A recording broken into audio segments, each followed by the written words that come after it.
If you would like to earn CPE credit for listening to the show, visit earmarkcpe.com/FPA. Download the app, take a short quiz, and get your CPE certificate. Finally, if you enjoy listening to FP&A today, please go to your podcast platform of choice, click the subscribe button, and leave a rating and review of the show. And now, on to the show. From Data Rails, this is FP&A Today. Welcome to FP&A Today. I'm your host, Glenn Hopper.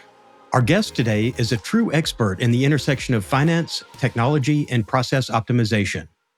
Tyler Caskey is a partner at TheBeanCounters, where he specializes in system scoping and implementation, process automation, and outsourced CFO services. With over 2 decades of experience across multiple industries, Tyler has a remarkable track record of transforming finance, HR, and IT functions, often cutting up to 40% of time costs for teams while significantly reducing error rates. He's a seasoned leader with a deep passion for leveraging technology to streamline operations, empower teams, and deliver high-quality results. Tyler's extensive background, including roles at top firms like Deloitte, KPMG, and Rothsay Chartered Accountants, makes him a wealth of knowledge on the complexities of modern financial systems. We're excited to dive into his insights on the future of finance and technology. Tyler, welcome to the show. Thanks. Good to be here, Glenn. Another guest where I'm just super excited to have you on because when I read your bio and background, you and I have had similar paths, and we certainly have a similar passion. So really excited to have you on. Yeah, man. It's funny the amount of CFOs that move into this industry has been really cool to see in the last couple of years, especially like the rise of the VCFO and outsourced CFO function.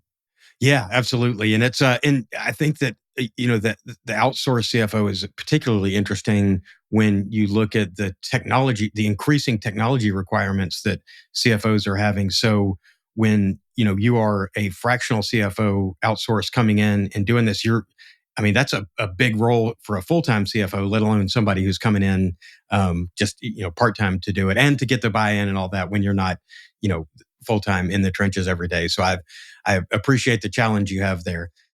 Yeah, man. It's becoming like the system part of the role is becoming like almost a mandatory, requirement I'm finding for leaders. Like you've got to know your tax knowledge, you've got to know your accounting, your debit credits, you've got to be able to stand up in front of a board. But, if you can't talk systems and AI and optimization and automation, you might get left behind in a few industries. I want to dig into,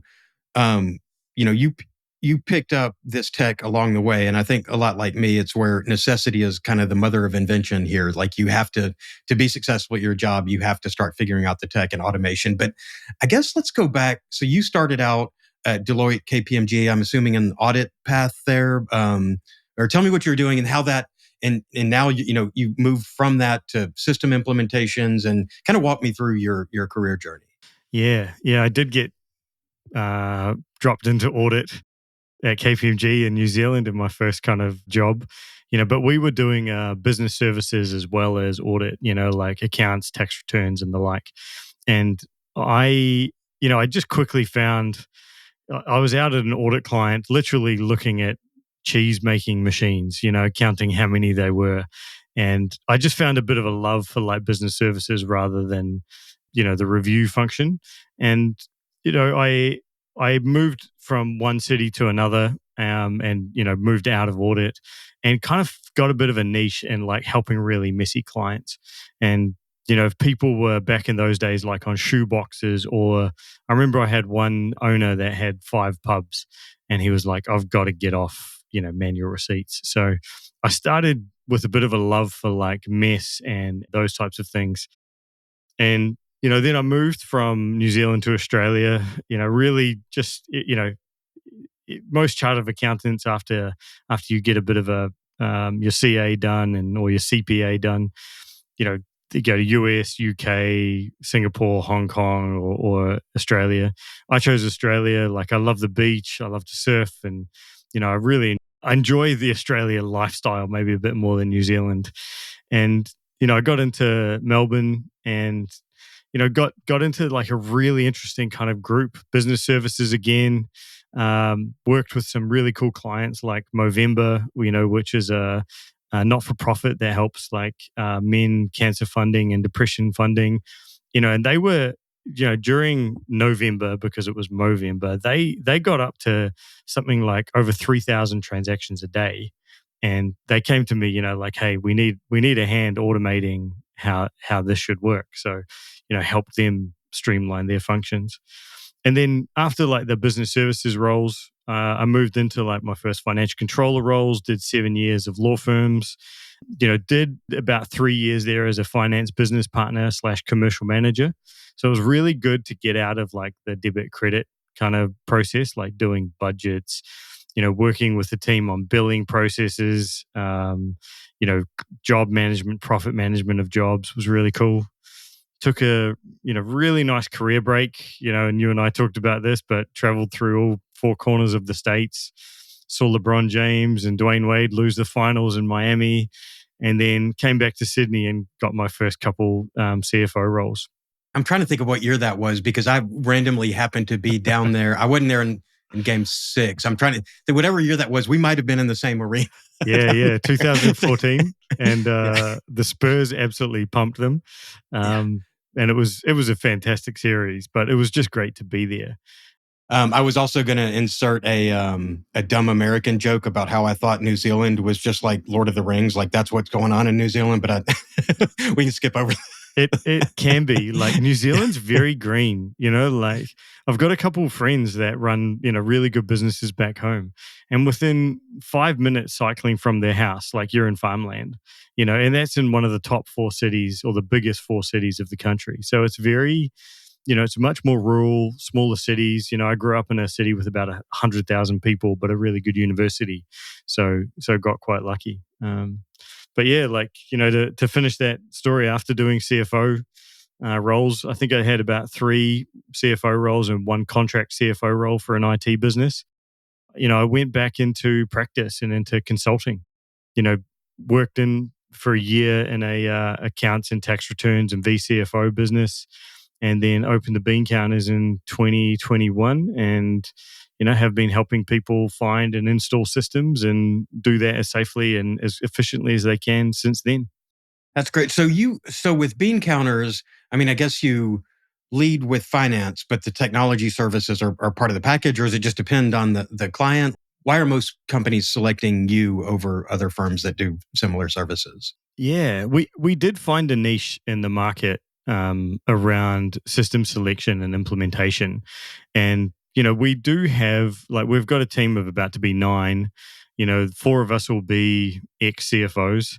And we've got a couple accountants and then some system engineers and a Power BI programmer. And so we get a variety of projects. One of the clients I was working on this morning, I was helping them with a budget and, getting their payroll system up and running. Most of our work is when people are growing really fast or they're on archaic systems and they're large, and the risk profile of changing systems by themselves is really large. So they reach out to us because they're like, hey, we don't want to make a bad mistake, because these mistakes, they can be 6 figures. For a couple businesses we've worked with, it's been 7 figures of implementation costs, and those mistakes, if you pick the wrong system, if you pick the wrong implementation partner, it can be really large. So, we find ourselves going against a lot of the top 10 accounting firms, but we've really found a bit of a niche that they do really well in the large ERP markets. We do a few ERPs, each year, but we really try to specialize in that, mid-sized business that we can knock out a system implementation with a bit more speed and efficiency and price than the top 4 can, because we're less constrained by red tape. If someone wants to start tomorrow, my answer might be, hey, why don't we start today? Yeah. That's great. We've been carving the same path because I've been involved in several, but I haven't worked as an implementer. I'm always kind of the subject matter expert that's helping sort of bridge the gap between the finance and accounting folks and the tech folks, and taking on the full IT part of the implementation would make me very nervous. But the change management and getting the teams around buying in to ERP and understanding what they have to do and getting everybody to do everything that's required for the implementation. I guess it's beyond project management, but it's its own level of work, just getting the internal people, especially when you're coming in from the outside, to get buy-in and get them to support it and do the work that's needed. It's the magic sauce to the project and it's something I've learned through trial and error, and I've done some things really well, I've done some things poorly, and I've tried to learn from all those. And it's been I don't know, it's been a really good learning for me about how to adapt to each client and how they need it.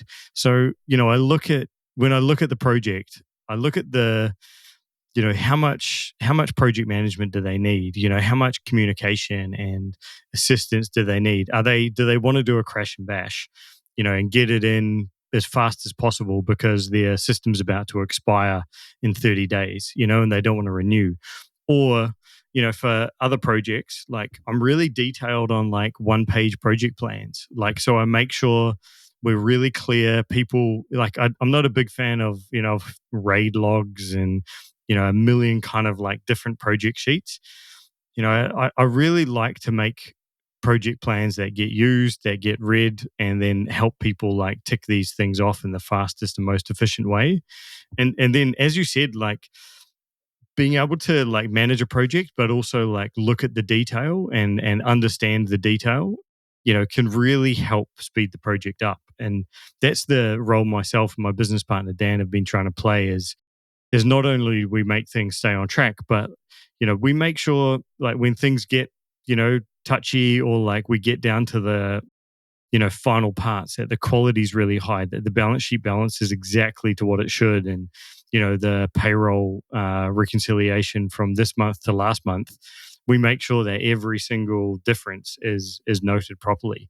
And so that's what we try to do is, yes, we do some projects, but also make sure that the things a really good CFO would do in a project to make sure that the risk profile is managed. We offer that as well.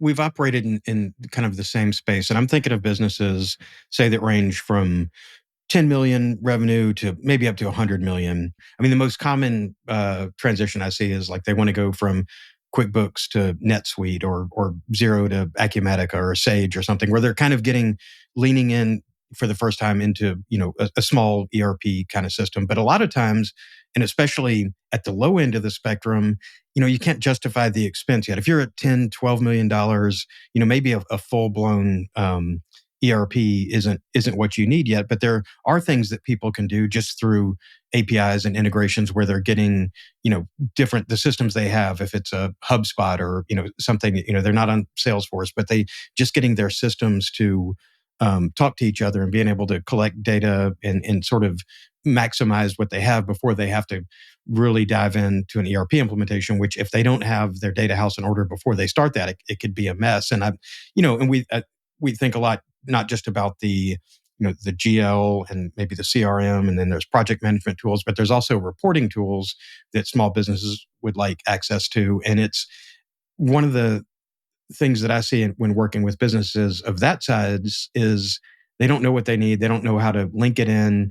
And if you have a business that's coming to you and they're saying, we think we need an ERP, like what sort of, or we just know we need to streamline our processes, we need to put automation in. What's the approach that you take to sort of evaluate where they are, what systems they need? Like, how do you guide businesses when you come in if they don't know what they want to do? They just know they need to kind of put on their finance and accounting big boy pants, and they're trying to move up from where they are.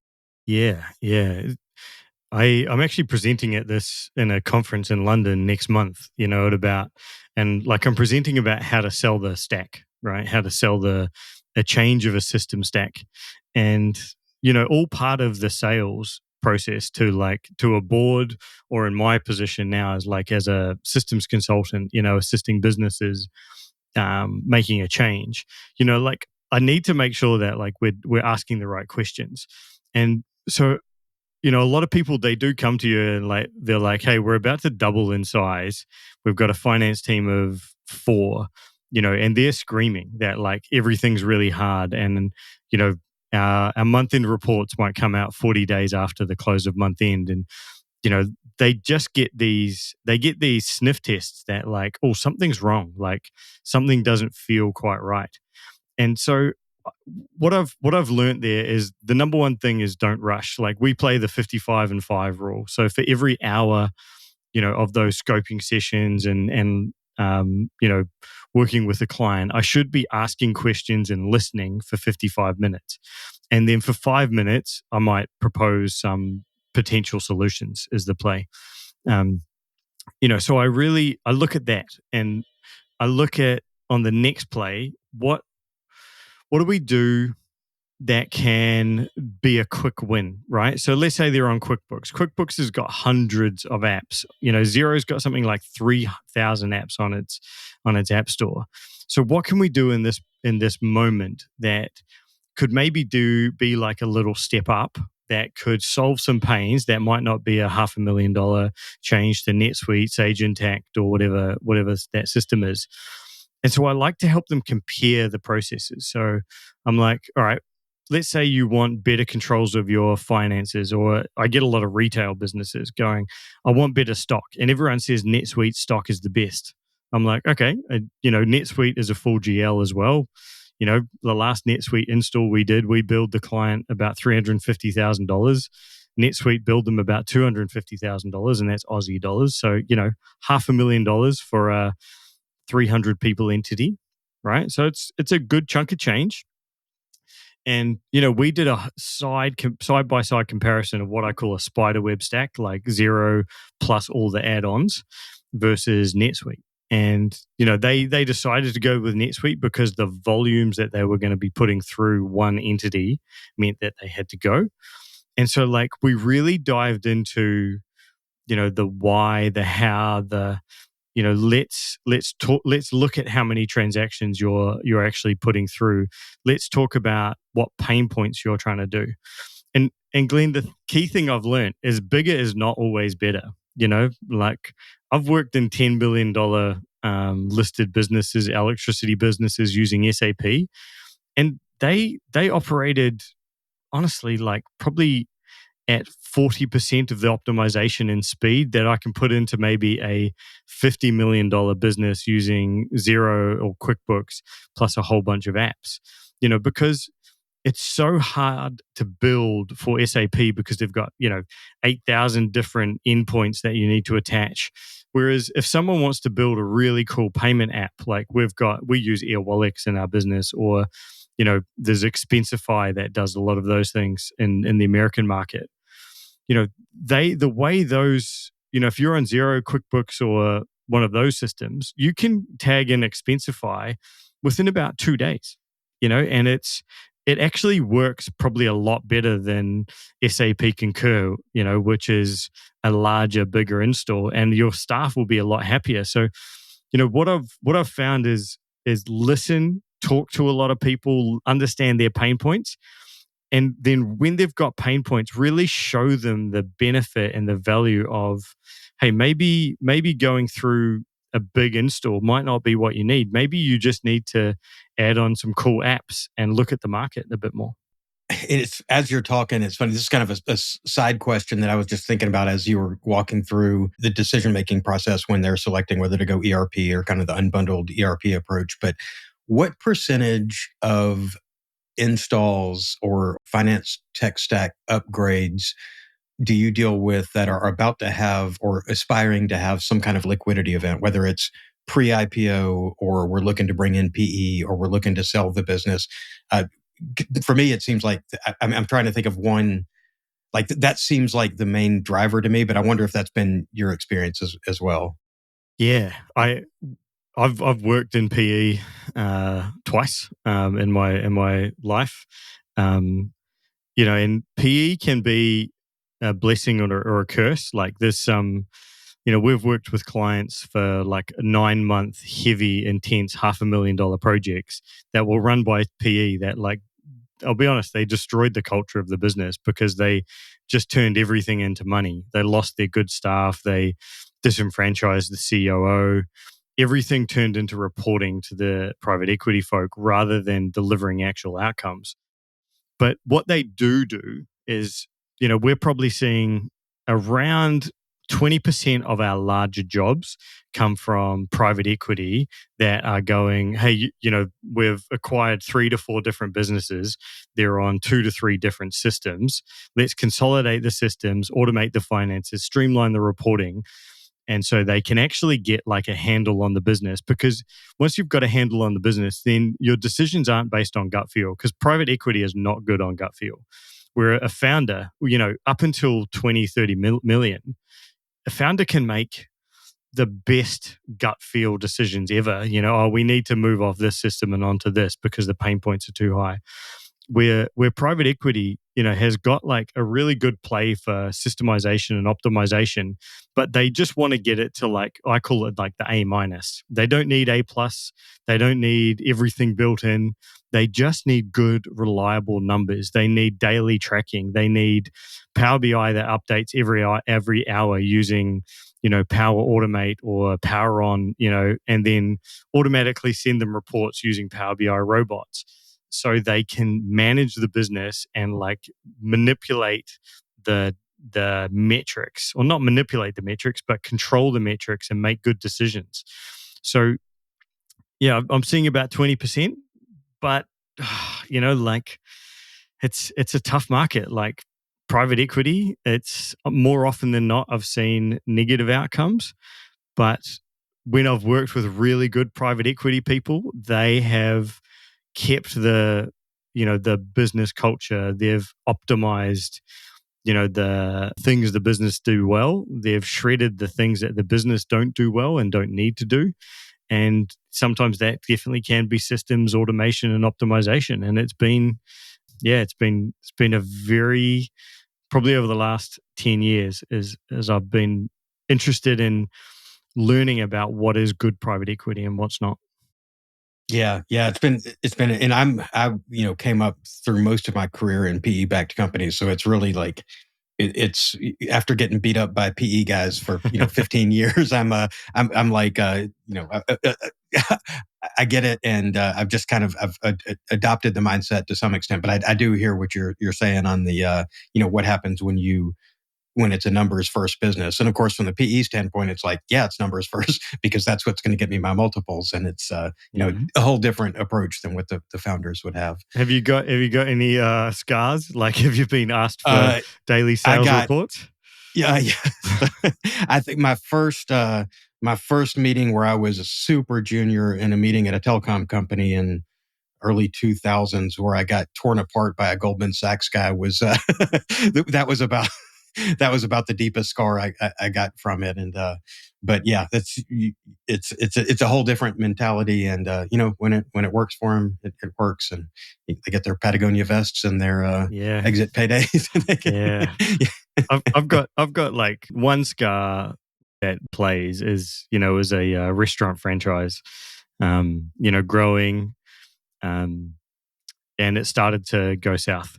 It started to, the growth plans didn't quite hit. They didn't hit their revenue numbers. And, I put in a really nice system stack into this business. Like they were working probably on, A-grade finance. Like everything was connected. Everything was humming from point of sale through to inventory, through to, sales trackings, through to reporting.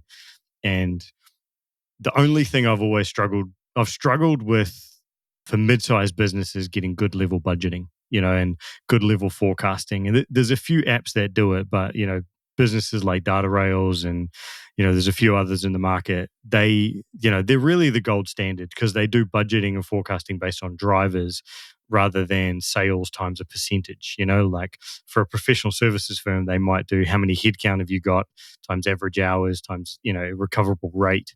And then you can add in new hires and departures and such, right?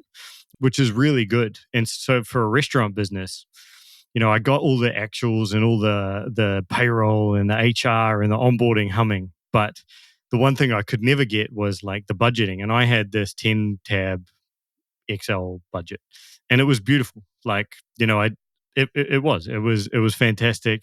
They weren't at the size where I could get in like a larger system to do it. They had too many entities, so it was multi-entity. So I just couldn't get like a good budget system there.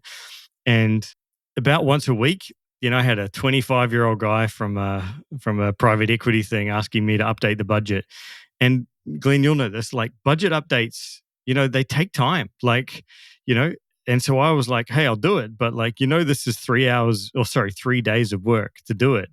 And also like, I don't know if I'm going to be able to get it done by Monday, and so like if I pushed out this private equity guy, he's calling the founder and owner who sold off 51% of the business. And he's like, man, we need to get it done. And I've got a meeting with him 10 a.m., Monday. And I was just like, oh man, like everything became urgent and quick. And I was like, we've got to find a better way. So I actually, it's one of the first clients I've said to the founder, I was like, mate, I don't want to do this anymore. Like the budget's got, I think they started to mess with the budgets of the possibilities of the turnaround. And like, I just didn't feel it was there. So I actually kind of walked out because, I didn't want to spend 3 days a week churning Excel budgets anymore. FP&A Today is brought to you by DataRails, the world's #1 FP&A solution. DataRails is the artificial intelligence-powered financial planning and analysis platform built for Excel users. That's right, you can stay in Excel. But instead of facing hell for every budget, month-end close, or forecast, you can enjoy a paradise of data consolidation, advanced visualization, reporting, and AI capabilities. Plus, game-changing insights giving you instant answers and your story created in seconds. Find out why more than 1,000 finance teams use DataRails to uncover their company's real story. Don't replace Excel, embrace Excel. Learn more at datarails.com.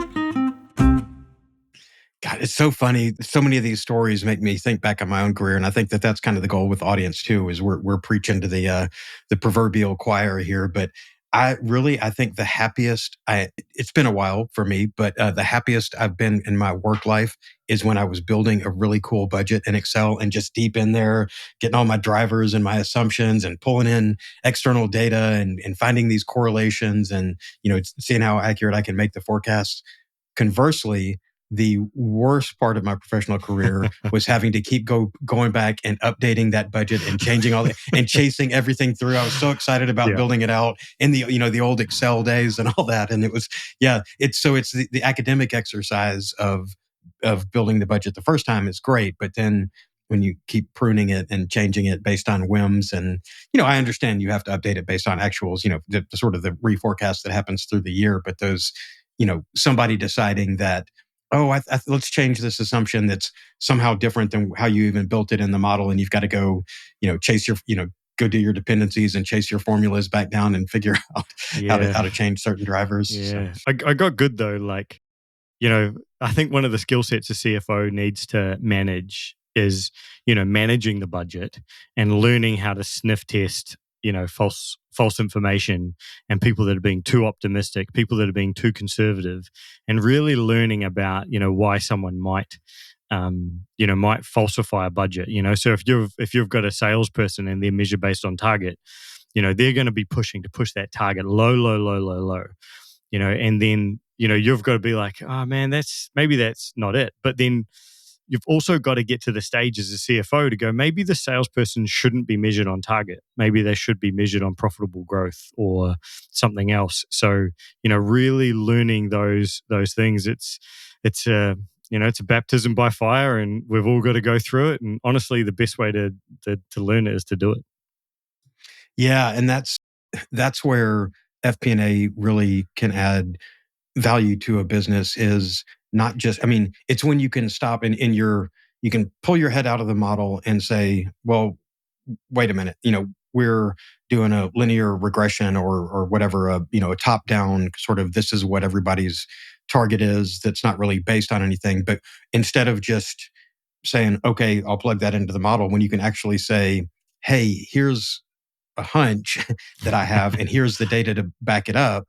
I think that's a fun part of FP&A too. So while it's great to go in and going back to our PE teams, with PE, it's all about, how detailed and how precise you can make a budget, but it's what's that Mike Tyson quote that everybody has a plan until they get punched in the face. So you can sit in the ivory tower or the back room or the boiler room putting these budgets together, but you also have to have some basis in reality. So there is a real opportunity to provide value there. And say, I understand, we're not just going to do a numbers-based forecast. We need to figure out what these assumptions are, what we're going to do, what are we driving, what are we asking for, and all that. And that's FP&A, and whether you're a full-time CFO or fractional CFO coming in consulting, that's the expectation. And that's how you move from sort of this idea of cost center and sort of backward-looking reporter to, no, I'm an integral part of the strategic management of this company, and this is what I bring to the table. Yeah, absolutely. It's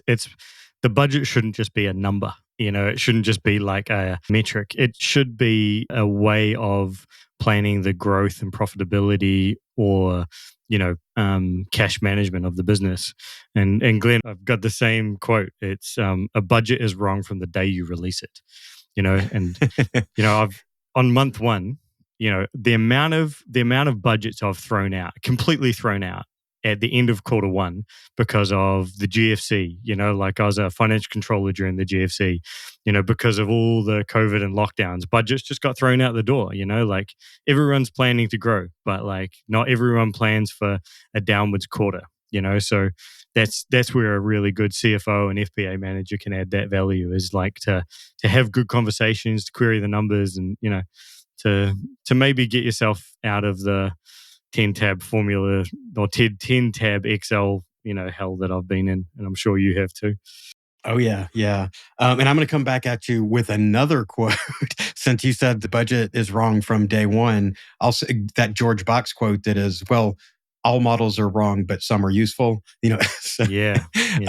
but if you're only doing one version of the budget, then you're not doing your job. You've got to have your sort of scenario analysis and stress testing and build all that in. And that's the kind of stuff that back in the day of doing that in Excel was that was such a slog, and trying to, go through and just tweak it. And, your 2022 budget V0.1.2.3, dated whatever, where you have all these different versions, and it's very hard to keep up with it, and trying to figure out, how you're going to manage all these and how you're going to present all of them. And then, which budget is kind of the operating budget and what you're presenting to, whether it's the bankers or the board or whatever, but trying to get all that right. And that's one area. I don't know how much you have leaned into what we can do with generative AI or even really like classical machine learning. And, but I am seeing, and I'm very excited about, and it's not just the tools that kind of let you get out of Excel where you're trying to, run all these different spreadsheets of kind of the same model with different assumptions in them. But have you messed around with AI at all, and whether it's machine learning or with generative AI on doing, scenario analysis or Monte Carlo simulations, or have you played around with that at all? Not in those specific examples, but like I've got a really cool one where I'm playing around with AI. There's two functions that I think AI can really add huge value in the accounting world. Number one at the moment is transaction coding, and like with the average transaction coding time in the world is still too long. Like it's still too hard to attach a document. I want to see documents automatically pushed from POS into an accounting system, matched to a transaction, automatically coded, sales tax, GST, VAT is coded correctly. Those types of things I think are that's where the huge value to like not only the bookkeeping but the accuracy for the accountant, because you'll get faster data, you get more accurate data, and you'll be able to like trust the data a little bit more. But I've got one effectively on budgeting and reporting that I love. So I do a bit of product management with a few accounting apps now and then, just to, I teach a few consolidation apps how to make sure their consolidations are, right and good, and they're presenting them in the right way. And I've got one app that I work with that after you do a P&L for a consolidated entity, we've taught the AI how to read the P&L versus prior year versus budget and do your 1 to 2 page summary sheet that effectively you could present to the board in words, right? So the amount of times I used to make a Power BI document that said, sales have gone up, 15% from budget, but are down 12% from prior year. The reasons are, these four, clients have gone higher or lower. I've started to be able to build that into ChatGPT. Well, it's not ChatGPT, but effectively like a language model that runs over a P&L and helps you draft those things, that for me has been really cool. But have you been playing with it in the budgeting space? Oh, absolutely. Yeah. I actually teach courses on it for the Corporate Finance Institute. And I've done so, I lean mostly on ChatGPT because of the data analysis tool, which is, if you think about the limitations of LLMs, they're not designed to do math. So they're getting, it's kind of an emergent capability and they're getting better at it. Like the latest Claude, the Anthropic model is very good with their artifacts and can build like real-time dashboards. I mean, it's doing some crazy stuff, but I keep going back to, but with the data analysis tool, I'm actually writing Python code under the hood. And it's, that's my protection against a hallucination. Gotcha. Is LLMs aren't good at math, but Python, computer programming is good at math. That's kind of what it's designed for. So when ChatGPT 4.0 came out, it's much better at, it's not full reasoning, but it can take on larger tasks. And I think maybe, I don't remember if the context window went up with that at all,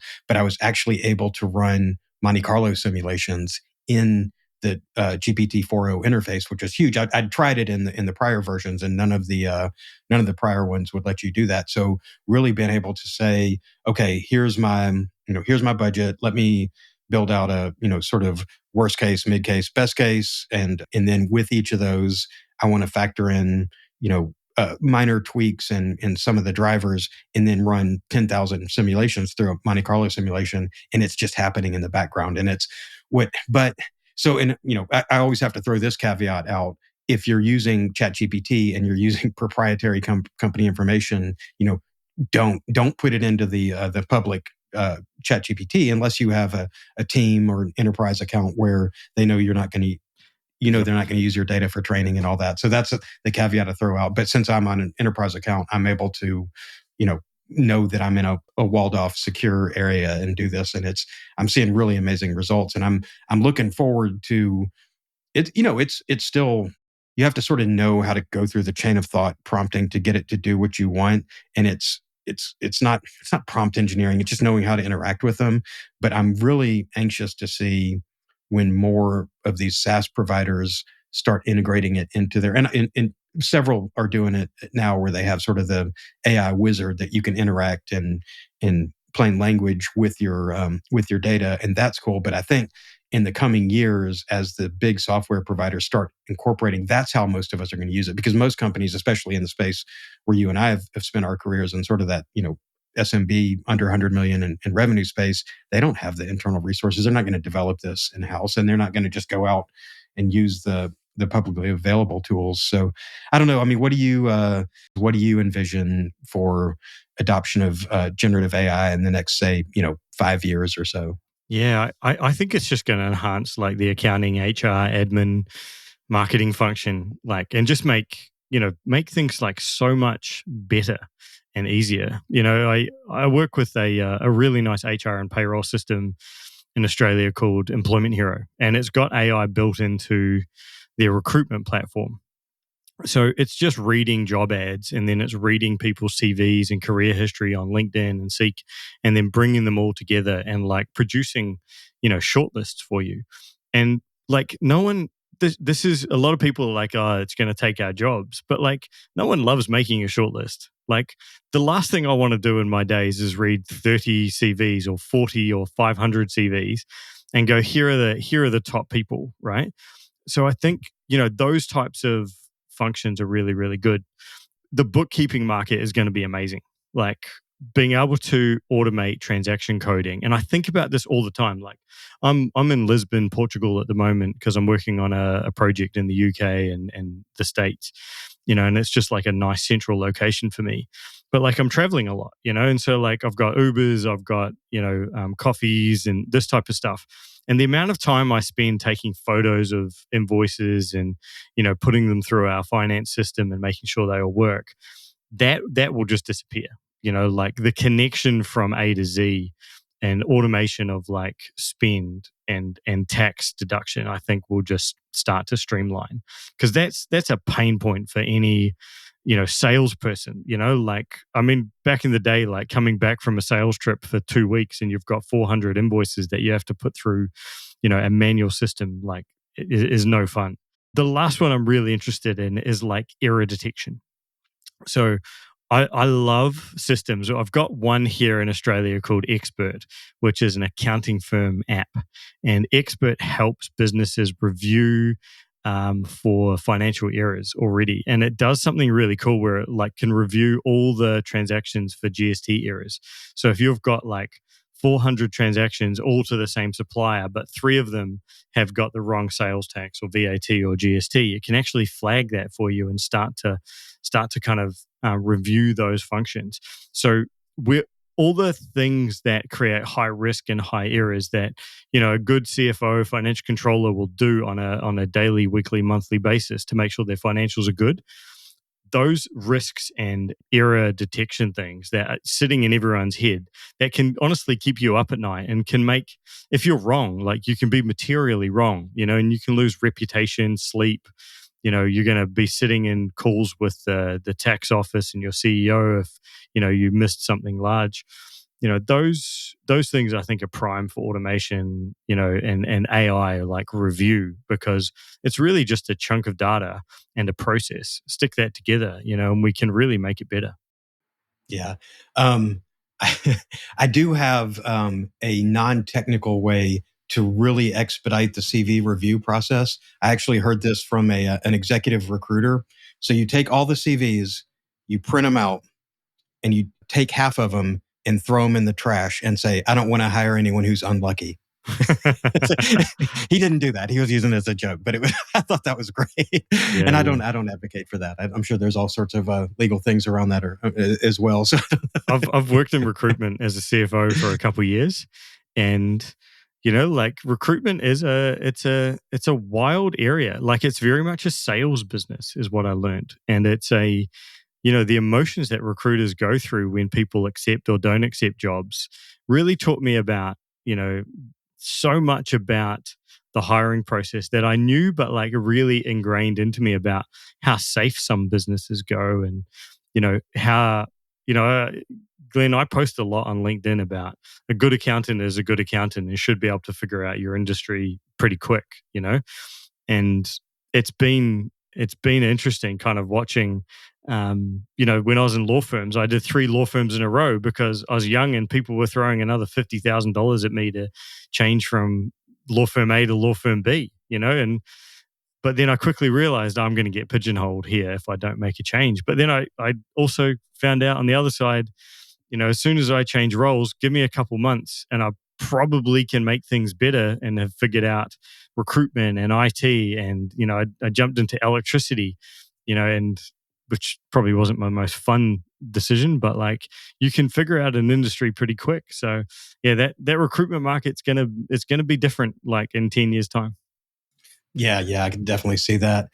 So I've taken us off on a couple of tangents, but there's two areas that I wanted to hit that we talked about before the show. And one, we talked about this as it relates to CFOs, but I'm going to expand that and talk about it relating to FP&A folks in general. So say whether I'm early career, I got my bachelor's in accounting or master's or finance or whatever, and I'm in my first role. And the bulk of my study has been on the domain expertise of finance and accounting, or I'm mid-career, and the way I've moved up in my career is by being an expert at finance and accounting. And then or at the senior level where you're sort of making these system decisions and you're taking an approach to what's happening from a technology standpoint in your company. Certainly, in a good company, you'll partner with IT and with other groups for this. But ultimately, the financial leader, if it's finance adjacent, they're going to say, "This is your project. You have ownership of it." And there's a lot of when I talk to people, there's a lot of fear around, I'm not an IT guy. How am I going to make these decisions? First part of my question is, how can finance people better prepare themselves to make informed tech decisions and like have an understanding of what's the mindset they need to have when they're making these, well, let's say mindset and skill set they need to have when they're making these decisions and evaluating software? There's two things that I hold really close when making good systems decisions. Number one is understanding the market, and number two is understanding the business. So, if I look at the market, I keep very up to date with tax and accounting knowledge. Like I've read accounting standards, in my time when I used to consult on IFRS rules, and yes, we still do a bit of finance here and there, but, I hold my system knowledge just as high as I hold my accounting and tax knowledge. So that means for me, I go to new webinars, I touch and test new products. If someone releases like a new HR module or a new HR system and I'm on an old HR system, I'm going to go have a look. I'm going to go to a demo. And so I'm going to make sure I stay up to date. And, when I was a CFO, I made sure gave my team time and authority to do this at any stage. And I still do it with my team now. And in fact, because we're system consultants, I actually require it from my team. Like I ask them, how many demos have you gone to this month? How many systems have you trialed? And so the mindset we've got to do there is holding that as a priority. And then the second part you've got to look at is, I almost call it like, it's like a Maslow's hierarchy of needs, triangle in my head around system change, and you've got to understand a business's ability to hold system change and to do it effectively, efficiently, and with low enough risk.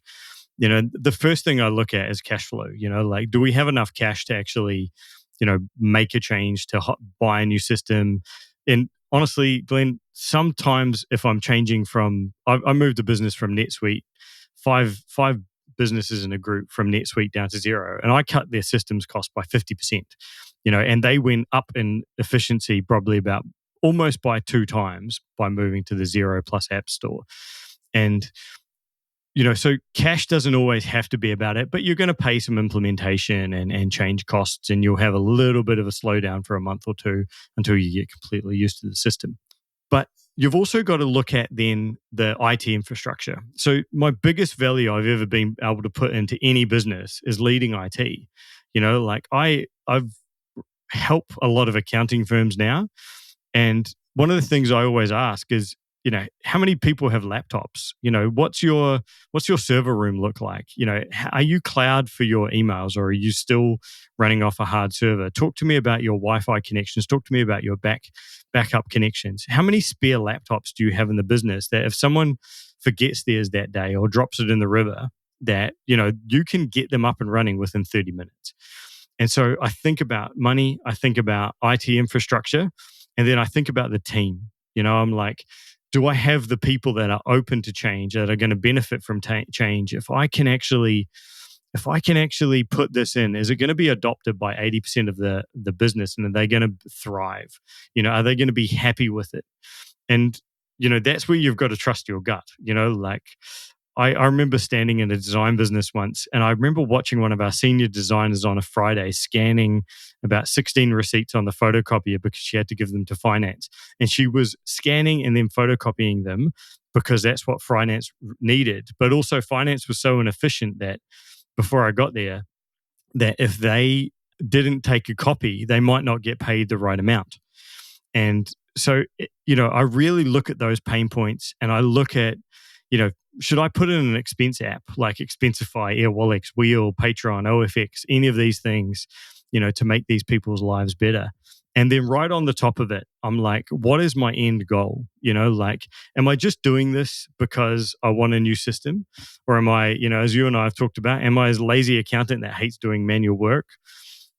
Or is there a business need that I'm really looking at? So I look at, for growing businesses, can I set up a system that could grow? Could the business times by 4 in revenue and staff and that be an easy transition and we not have to change systems, and everyone would just happily get onboarded and start working, within before noon on their first day.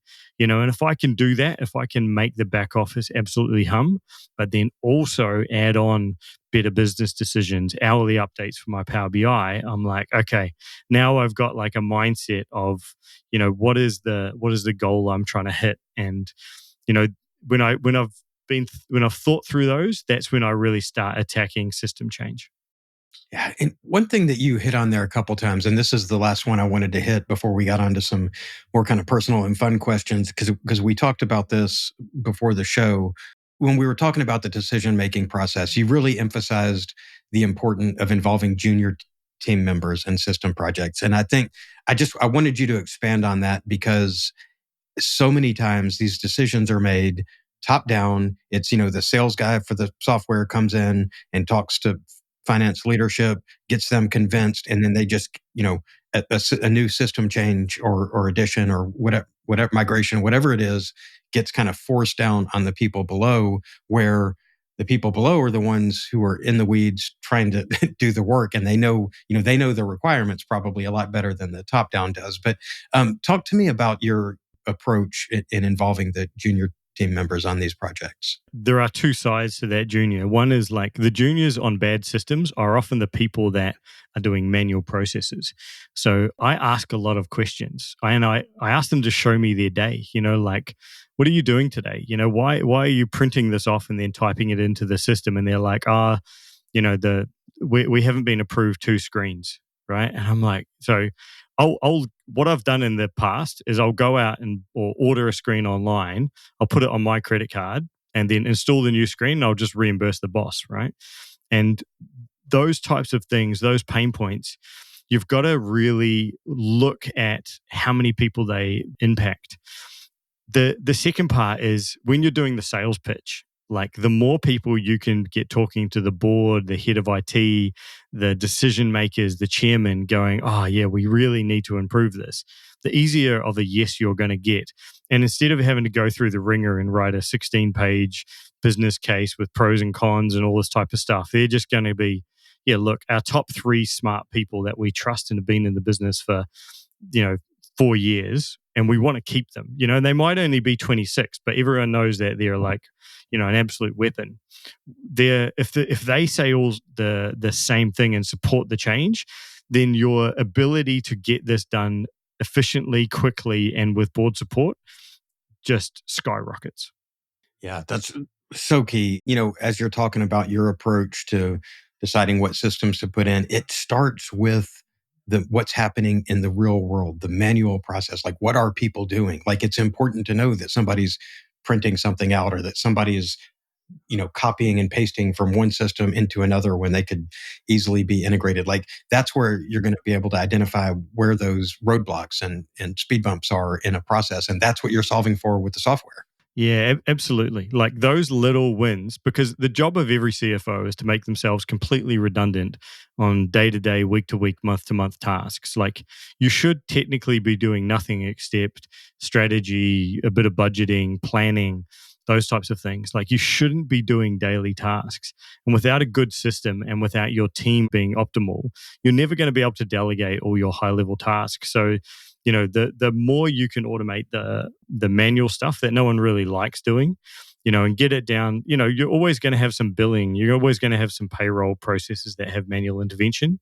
But if you can get those super automated, then those people can take maybe one task off you as a CFO, and then you can start to absolutely fly because you walk in the door and you're not you haven't got a burden of I have to update the cash flow forecast because your accounts payable accountant has automated their system and process so much that they're now sending out the cash flow before you walk in the door. In our remaining time, I do, we dive straight into Geek Talk, but we always do like to kind of bring it back around and get a little bit of a personal insight to our guests too. So let me know, what's something that maybe not many people know about you, something maybe that we couldn't find just by Googling you. Yeah, I'll give you 2. I used to have a pretty nice jump shot in my day. Played a lot of basketball, almost represented New Zealand. just loved the game. And I, stopped playing maybe about 10 years ago, but it's probably one of my biggest passions in life. And I think, leading and being a captain of a few school teams and, men's grade teams, really helped me in my business career. That one has been a blessing and a curse. Playing sport, for every person with kids, I do think there's a huge correlation between, playing team sports and, being a successful team player in work. I think there's some big things there that have done me well. The other side, I'm really big on health and wellness, and I spend a lot of my time, making sure that myself and my friends, like we exercise, we sleep enough, we we don't drink too much or too often.